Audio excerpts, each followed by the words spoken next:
Hello and welcome to the step-by-step instructions for the Elements of Art and Principles of Design Art Project Critique. To get started, you will first print out the Elements and Principles title and Students' Critique worksheets.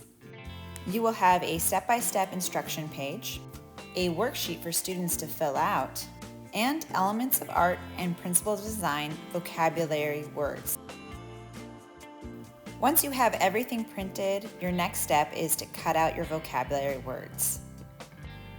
Next, you will find a space to display your vocabulary words. You can use a whiteboard, table, desks, or even the hallway floor. Make sure to spread out the words so that there's enough space for students to place their art by the words. As you can see, I used folding tables to place all my vocabulary words on. Next, pass out the Elements and Principles Critique worksheet. Then have students place their own art next to the Elements of Art or Principles of Design that best represents it. Then they answer the 4-question worksheet.